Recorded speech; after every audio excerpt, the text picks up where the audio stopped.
읽으실 말씀은 창세기 22장 1절부터 6절 5절 말씀입니다. 다 같이 할렐루야. 네, 감사합니다. 저는 예수전도단이라는 선교단체에서요, 인천지부 인천지부장을 섬기고 있는 최용진 간사입니다. 귀한 자리에 귀한 말씀을 나눌 수 있도록 불러주신 모든 성도님들 목사님께 아주 감사를 드립니다. 제가 팔이 좀 다쳤습니다. 어제. 이제 원래는 오늘 말씀도 더 자유롭게 잘 전하고 오후에 있을 세미나에서 함께 기타도 치고 찬양하면서 기뻐 주님을 예배하기 원했는데 어제 갑자기 이렇게 방기부스를 하게 돼가지고요, 안타까운 마음이 있지만 주님이 부상당한 마음으로 이 몸을 더 헌신하여 복음전하라는 그런 메시지라고 생각하고 더 열심히 여러분과 말씀 나눈 시간 되기를 축복합니다. 오늘 말씀은 창세기 22장 1절에서 5절입니다. 우리가 잘 아는 말씀이죠. 여러분들, 아브라함이 하나밖에 없는 독자 이삭을 하나님의 말씀에 순종해서 하나님께 바쳤던, 우리가 너무너무 많이 들어왔고 잘 아는 귀한 말씀입니다. 이 말씀에 보시면 1절에 하나님께서 아브라함을 시험하시려고 그를 부르셨다라고 말씀하고 있습니다. 여러분, 하나님께서는 때로는 우리를 시험하실 때가 있습니다. 믿으십니까? 하나님의 시험과 사탄이 우리에게 주는 시험은 완전하게 명백하게 차이가 있습니다. 그러나 때로는 하나님도 우리를 시험하신다라고 성경은 말씀하고 있습니다. 이 시험하신다라는 원어, 성경의 히브리어를 보게 되면요, 나사라는 히브리어인데요, 우리를 검증하다, 테스트하다, 증명하다, 이렇게 많이 쓰이는 단어입니다. 바로 이 단어는 하나님께서 너가 정말 나를 사랑하는지, 너가 정말 나를 예배하는지 궁금하다라는 마음을 가지시고 우리를 시험하실 때에 쓰여지는 단어입니다. 여러분, 우리가 방금 전에도 예배 드렸습니다. 전심으로 주님을 찬양했습니다. 제가 뒤에서 예배 드리는데요, 예배가 너무너무 좋았습니다. 여러분도 좋으셨습니까? 앞에 찬양팀이 너무 준비를 열심히 하신 것 같습니다. 기도로 준비하시고 연습하시고, 그래서 찬양하는데 하나님이 이곳 가운데 임재하시고 우리의 예배를 기뻐 받으신다는 확신이 제 안에 있었습니다.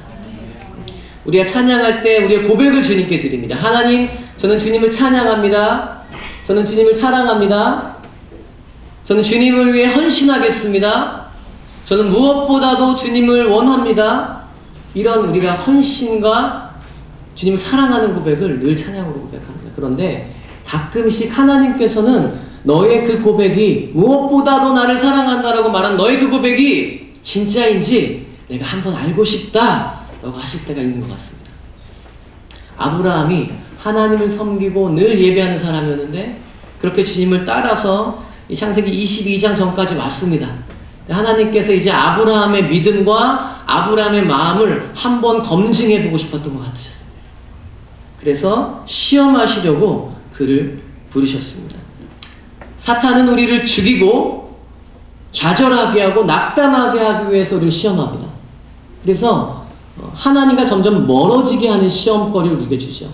그러나 하나님의 시험은 반대로 우리를 더욱더 성장시키고 하나님께 가까이 가게 하는 시험입니다. 믿으십니까? 하나님의 이 테스트에 통과하면 우리의 신앙이 한 단계 더 성장하는 것입니다. 때로는 그러나 그 테스트에 실패할 수도 있죠. 우리가 잘 아는 베드로, 예수님을 모른다고 부인하면서 테스트에 떨어질 때도 있었습니다. 그러나 그럼에도 하나님이 주시는 시험에서 실패한다 할지라도 그것은 끝이 아닙니다. 하나님은 넘어져 있는 사람을 다시 한번 세우시죠. 그리고 하나님이 주시는 시험을 성공한 사람은 더 하나님과 함께 도약하는 시간이 됩니다. 바로 아브라함에게도 하나님이 너의 그 고백이 진짜인지 내가 알기 원한다 라고 하셨습니다. 여러분, 우리의 찬양의 고백이 우리 하나님 앞에서 진실함이 되기를 원합니다.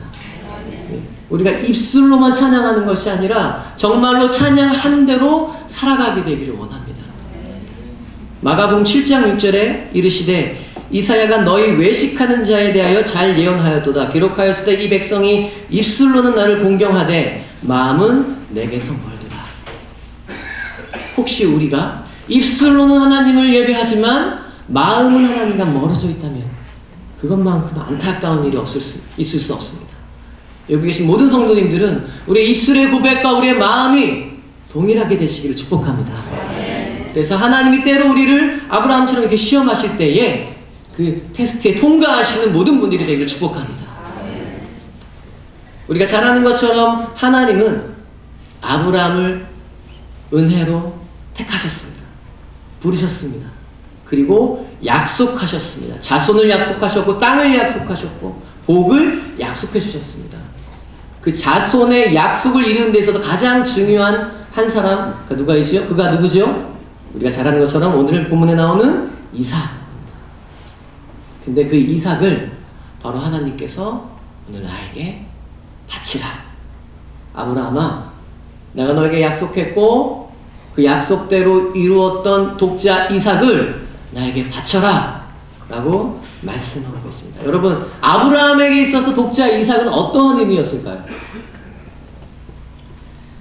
저는 이제 종종 이제 강의를 다니고요. 이제 설교하러 갈 때마다 성도님들이나 이제 목사님들이나 저에게 생각보다 많이 젊으시네요 이렇게 말씀하시기도 하고 많이 어리시네요 라고 말씀하기도 합니다. 대학생이라는 이야기 들어본 적이 있습니다. 예. 저는 결혼한 지 한 7년 정도 됐고요. 첫째 아이가 6살짜리 딸이 하나 있고 둘째 3살짜리 아들이 있습니다. 자녀를 낳고 이제 키우다 보니까요. 아브라함이 이삭에게 가졌던 마음이 무엇인지 조금은 알 것 같습니다. 아마 여기 계신 모든 분들은, 거의 모든 분들은 저보다 연배가 있으신 분들이 계시고 자녀를 장성한 쪽으로 많이 키우신 분들이 계실 거라고 믿습니다. 그렇다면 우리가 이 마음을 더 잘 알 거라고 믿습니다. 그런데 아브라함에게 이 독자 이삭은 우리보다도 훨씬 더 귀한 아들이었습니다. 여러분, 결혼한 지 4년, 5년째에 애가 안 생겨도 너무너무 초조해지죠. 어떤 사람들은 10년이 돼도 아이가 생기지 않습니다. 기도하고 금식하고 주님 앞에 엎드리지만 그래도 아이가 생기지 않는다. 어느 날, 결혼한 지 10년째 되는 어느 날 하나님께서 아이를 주셨다고 생각해 보십시오. 이게 얼마나 기쁜 일입니까? 그런데 여러분, 우리가 알고 있는 아브라함은 몇 년을 기다린지 아십니까? 약속을 받은 것도 그렇지만 이 당시엔 10대 때 아마 결혼을 했던 걸로 알고 있습니다. 10대에 결혼해서 100세 때에 아들을 낳았어요. 한 80년을 기다린 겁니다. 여러분, 80년이 짧은 세월입니까? 물론 그 전에 첩이나 다른 원래 사라가 본처였는데 본처가 아닌 자녀들이 있었지만 본처를 통해서 낳은 아들, 진짜 아들 이삭을 받기까지는 수많은 시간이 걸렸습니다. 그래서 낳은 아들이 바로 이삭입니다.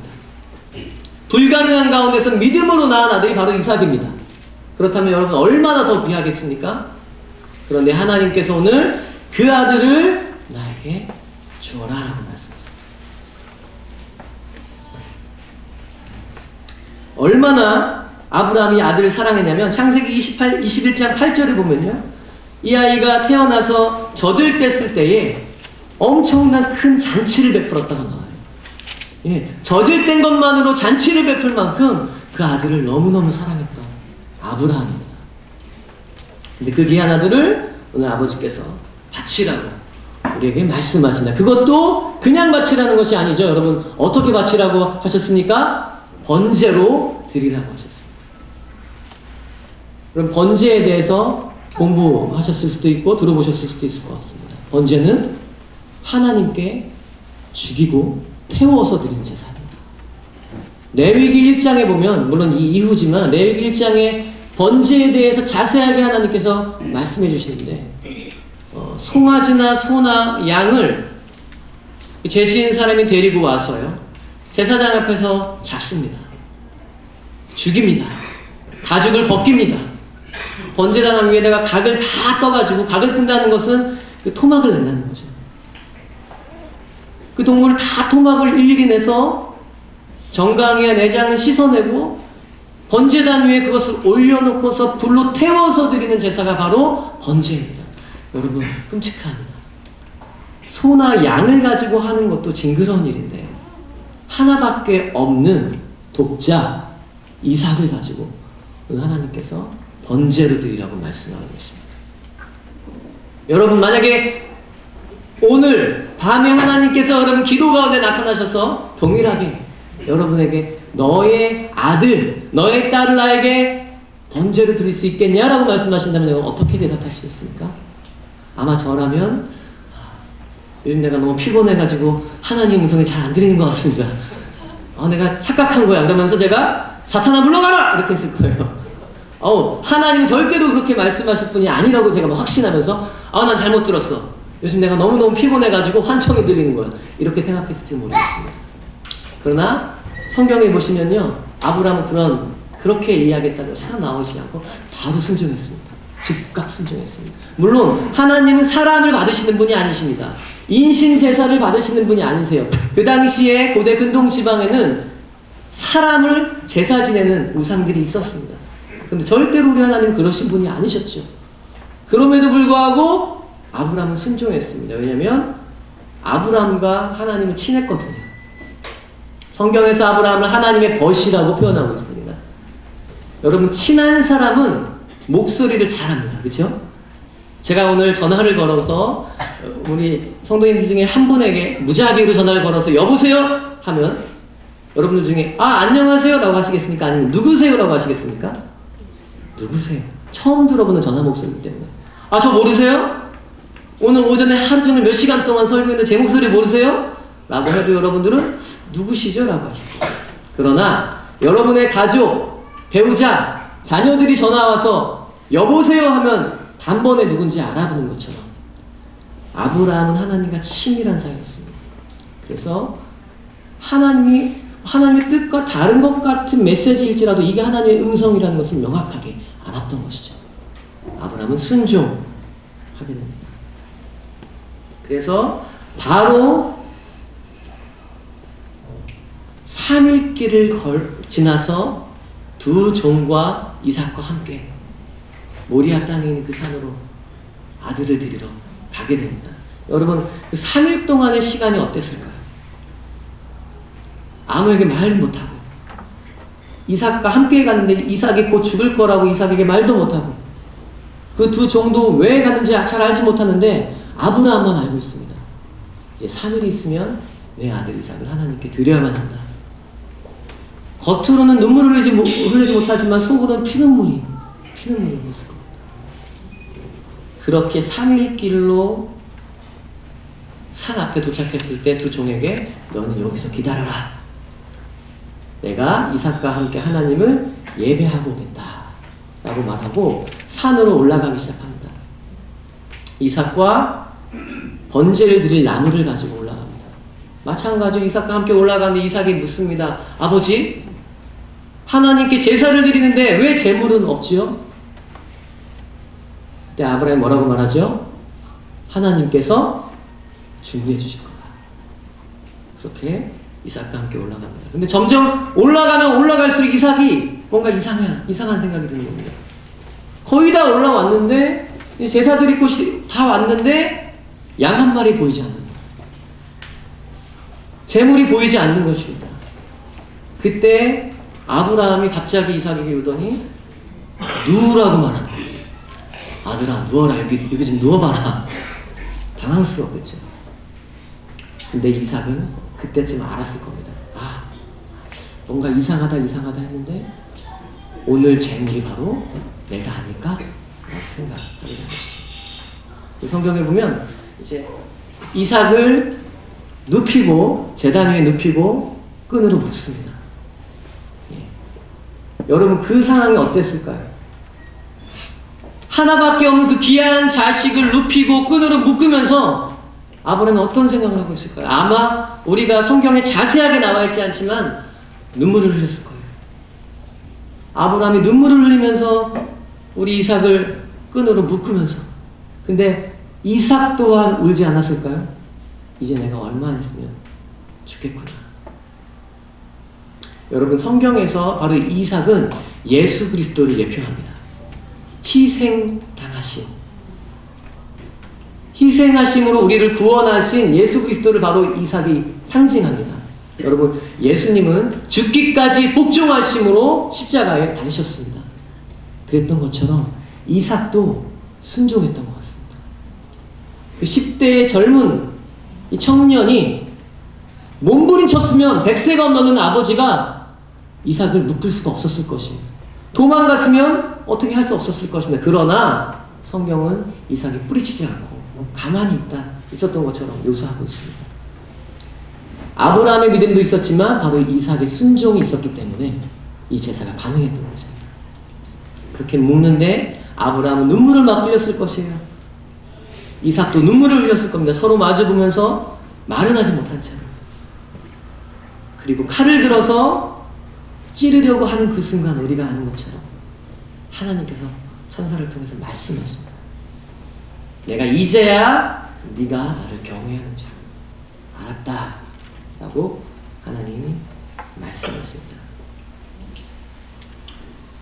여러분, 창세기에서 예배라는 단어가요, 처음 이 개역 개정 성경에 처음 나오는 구절이 바로 이 창세기 22장 5절 말씀.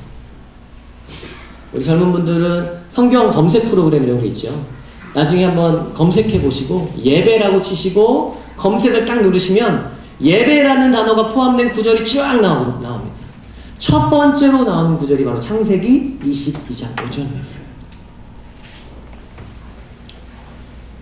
가장 귀한 아들, 자기의 인생에 있어서 가장 귀한 것을 하나님께 드리는 그 행위를 바로 하나님은 예배라고 말씀하고 있습니다. 이 예배는 영어로 월십이라는 단어가 쓰이는데요. 마찬가지로 NIV 성경, 영어 성경으로 월십이라는 단어를 검색창에 넣고 성경 검색 프로그램을 여러분이 검색을 해보시면 첫 번째로 나오는 구절이 바로 이 창세기 22장 5절이에요. 월십이라는 단어는요, 영어인데요. 이 단어는 원래 뜻이 가장 귀한 것, 가치 있는 것, 귀한 것을 드리는 것이다 라는 뜻이 있습니다. 여러분, 예배는 나에게 있어서 가장 귀한 것을 다시 하나님께 드리는 것입니다. 그것이 바로 예배입니다. 아브라함에게 있어서 진짜 예배는 바로 이삭을 하나님께 드리는 것이었습니다. 눈물을 흘리면서 드릴 수밖에 없었던, 자기 목숨보다 더 소중하고 귀했던 것 한 가지, 그것을 하나님께 드리는 것, 그것을 바로 성경에서는 예배 오늘 말씀하고 있습니다. 여러분, 우리 성도님들은 어떤 것이 자기 인생에서 가장 귀하십니까? 어떤 분들은 돈일 수도 있겠고요. 어떤 분들은 집일 수도 있겠고요. 어떤 분들은 차일 수도 있겠고요. 평생 돈을 벌어서 세상 사람들은 집을 사고 차를 사죠. 그래서 그것이 자기 인생의 가장 귀한 거라고 말하는 사람도 있습니다.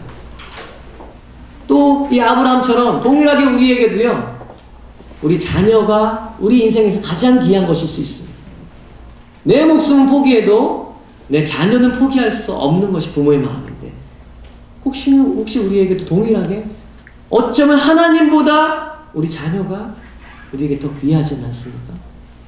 젊은 청년분들에게는 말씀드리고 싶은 거예요. 혹시 우리 부모님이 하나님보다 우리에게 더 귀하지 않습니까? 오늘 하나님은 네 삶에 가장 귀한 것이 무엇이냐라고 우리에게 말씀하고 있습니다. 여러분, 우리에게 가장 귀한 것을 하나님께 드려야만 하는 이유가 있습니다. 왜냐하면 우리의 삶에 가장 귀하게 여기는 것을 하나님께 드리지 않으면 우리는 하나님을 예배하지 않고요, 우리 삶에 가장 귀한 그것을 예배하게 됩니다.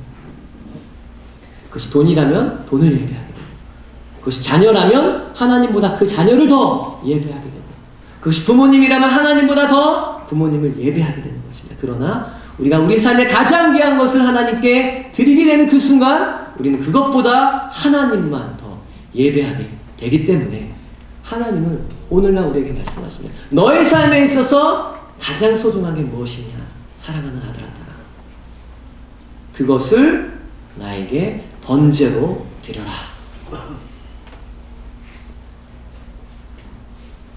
오직 하나님은 우리의 소중한 것을 받기에 합당하신 분이십니다.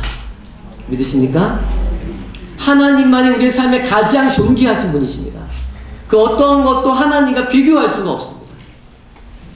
우리의 삶의 모든 것은 바로 하나님이 주신 것이기 때문에 그렇습니다.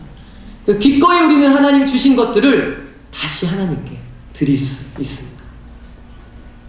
하나님만이 우리의 예배의 대상이 되십니다. 여러분, 예배를 드릴 때마다 우리는 이 마음을 가지고 예배를 드려야 한다고 믿습니다. 하나님, 오늘도 내가 예배를 드립니다. 나에게 가장 귀한 것을 주님께 드리겠습니다. 나에게 가장 귀한 마음을 가지고 주님께 예배하겠습니다. 나의 있는 힘을 다하여서 오늘도 주님을 찬양하겠습니다. 나의 생각과 나의 마음과 내 육체를 다하여서 주님을 예배하고 찬양하고 주의 말씀을 듣겠습니다. 이런 마음을 가지고 예배할 때 그때 하나님이 우리 예배를 기뻐하십니다. 그때 하나님이 우리 예배를 연락하십니다. 예배는요, 항상 그 예배가 마지막이다라고 생각하고 드리시기를 축복합니다. 여러분, 우리의 인생은 알 수 없습니다. 오늘 예배를 끝나고 집에 돌아가는 길에 우리가 어떻게 될지 알 수 없습니다. 내일 어떻게 될지 알 수 없습니다. 바로 이 시간 드리는 이 예배가 우리 삶의 마지막이 될 수 있습니다. 우리가 주님을 영광스럽게 대면하기 위해서 하나님, 내가 마지막 예배에 최선을 다해서 내 가장 가치 있는 것을 다하여서 주님을 예배하고 왔습니다라고 우리가 주님께 고백하고 싶습니다. 그러기 위해선 바로 이 예배가 마지막이라는 생각으로 늘 우리가 예배해야 된다고 믿습니다. 예배 전에 일찍 오셔서 기도로 예배를 준비하고 사모함으로 갈망함으로 주님을 기도하고 찬양하고, 우리 아까 앞에서 찬양인도 하실 때도 우리의 마음을 다해서 우리 성도님이 같이 찬양하고, 앞에 있는 우리 찬양자들이 손을 들고 힘껏 찬양할 때 우리도 똑같은 마음, 열정을 가지고 찬양해야 된다고 믿습니다.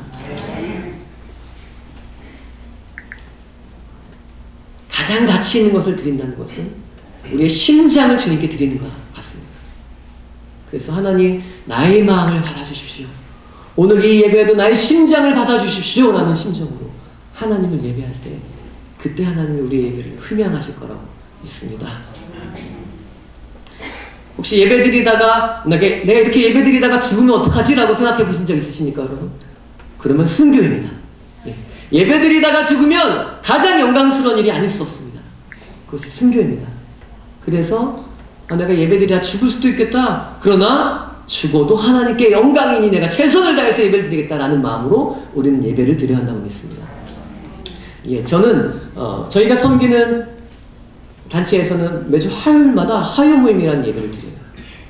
찬양을 하고 젊은이들이 함께 모여서 찬양하고 또 일어서서 춤을 추면서 뛰면서 박수치면서 큰 소리로 찬양하고 뛰면서 우리 예배합니다.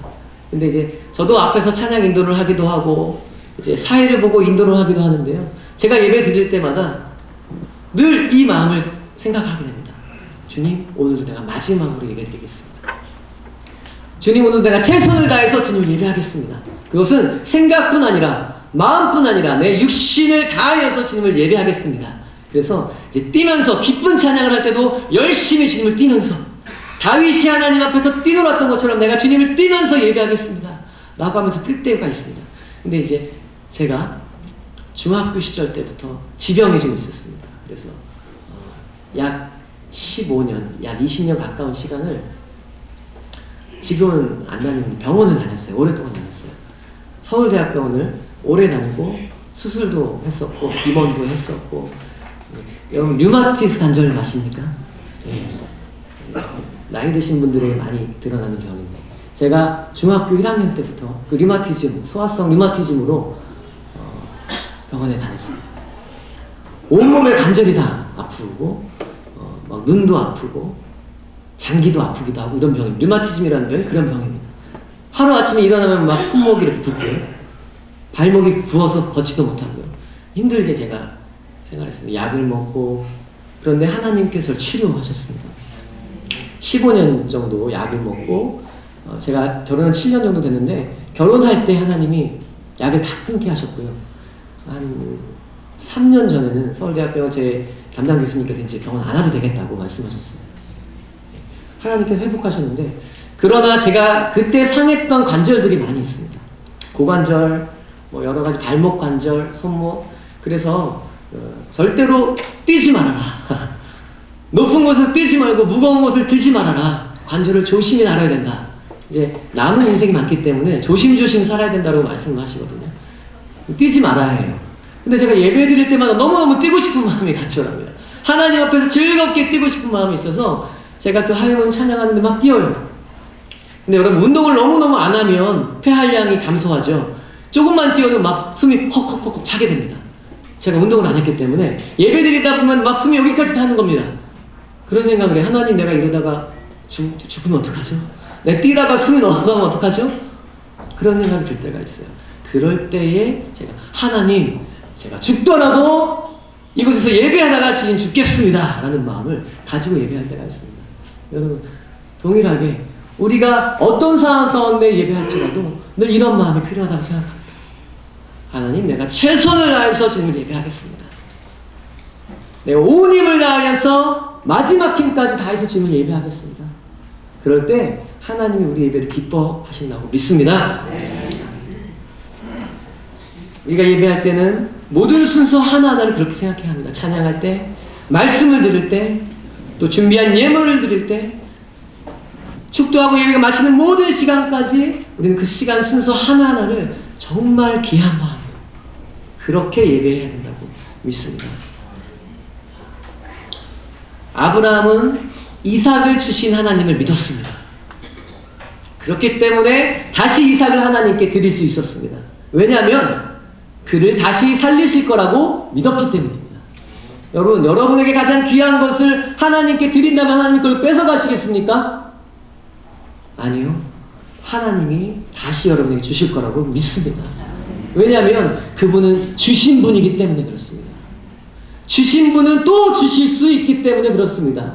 설령 그분이 주시지 않는다 할지라도 우린 감사하겠지만 우리 하나님은 우리의 약속을 이루시는 분이시기 때문에 우린 기꺼이 하나님께 우리의 모든 것을 다 드릴 수 있습니다.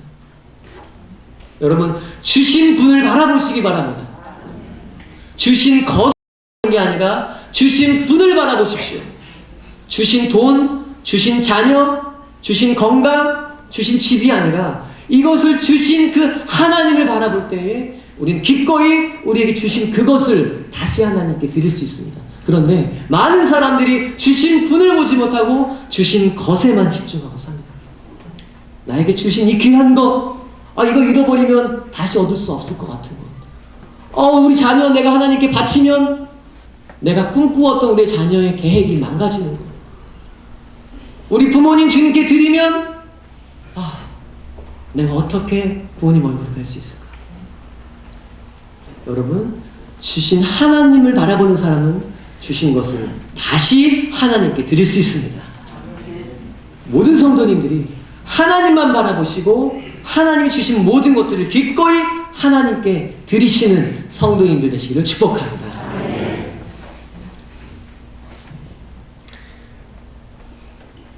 제가 일하고 있는 예수돈도단에서는요, 간사님들, 이제 저처럼 전임 사역자로 일하는 간사님들에게 월급을 주지 않습니다.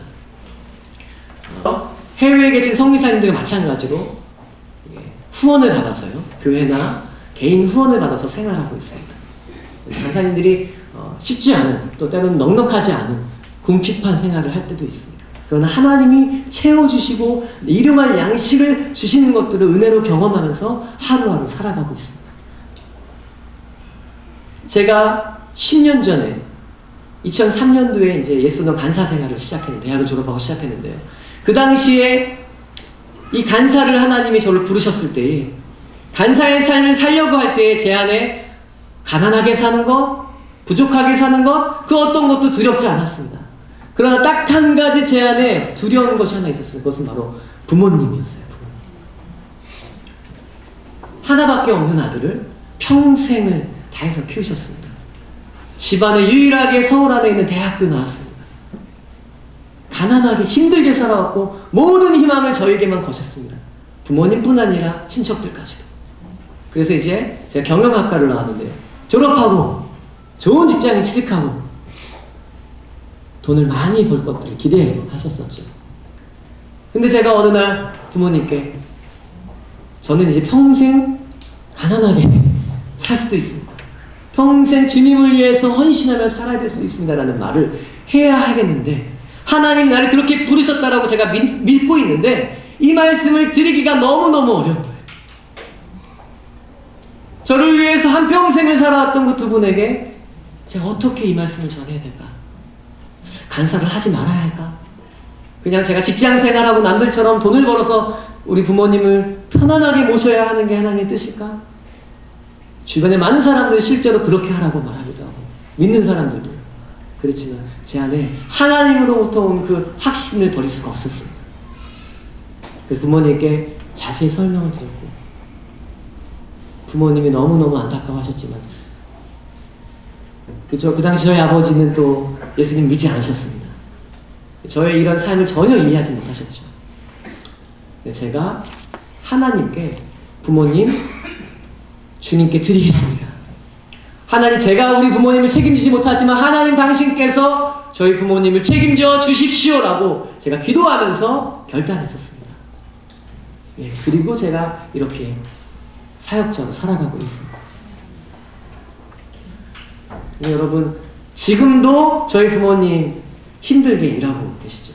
저희 어머님은 병원에서 청소하시고 저희 아버지는 수의 일을 하고 계세요. 70 이제 연세가 다 되셨는데 쉽지 않은 나이거든요. 그 나이에 힘든 노동 일을 하고 계십니다. 그 마음을, 그 일을 볼 때마다 또 일하시다가 다치고 쉬거나 이럴 때마다 제 마음이 역시 여전히 지금도 아픈 마음이 있고 무너지는 마음이 있습니다. 그러나 그때마다 하나님을 바랍니다. 하나님이 우리 부모님 책임져 주십시오. 우리 부모님의 영혼을 책임져 주십시오. 우리 부모님의 건강과 삶을 책임져 주십시오. 그럴 때 하나님이 저희 부모님을 책임져 주고 계신 것을 제가 확신하고 있습니다.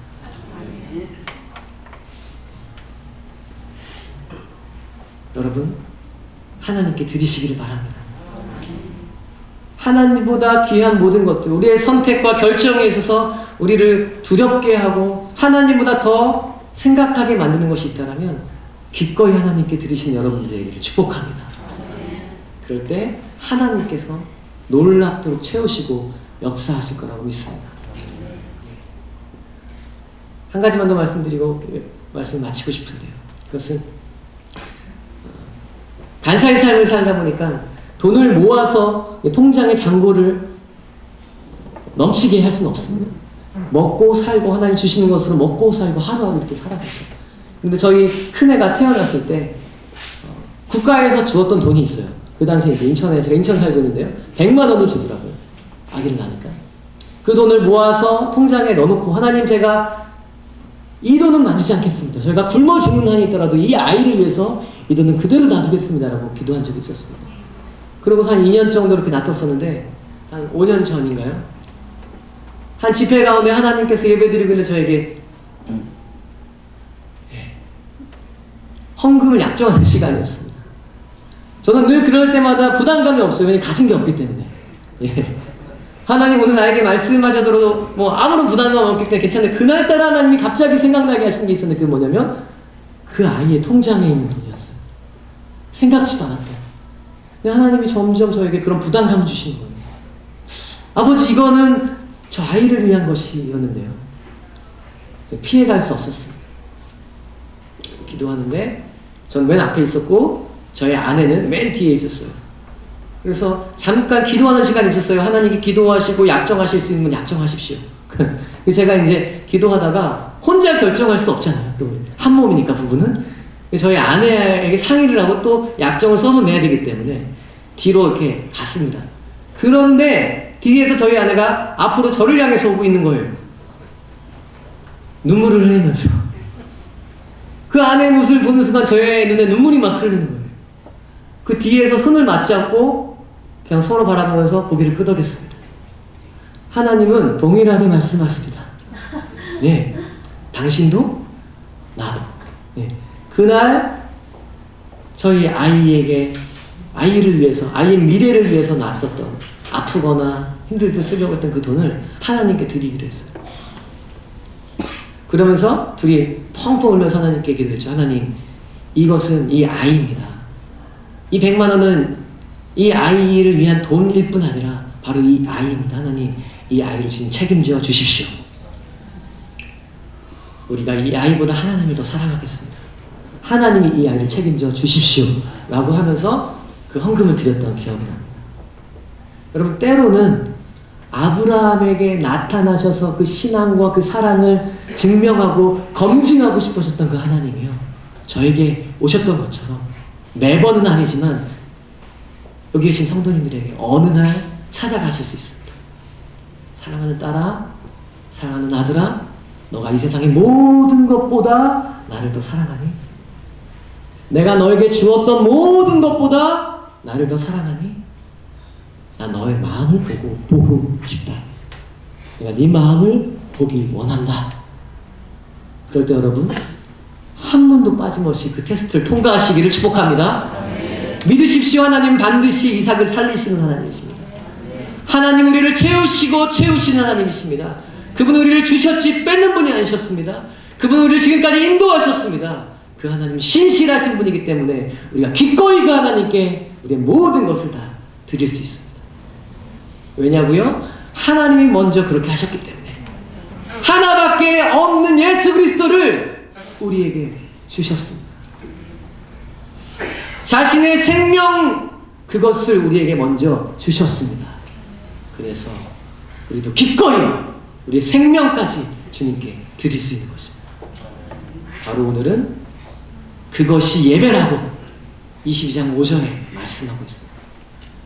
여러분, 예배할 때마다 가장 귀한 마음을 주님께 드리시고 귀한 정성을 주님께 드리시고 우리 삶에 있어서 가장 귀한 것을 하나님께 드리시는 예배자가 되시기를 주 예수 그리스도의 이름으로 축원합니다. 함께 기도하시겠습니다.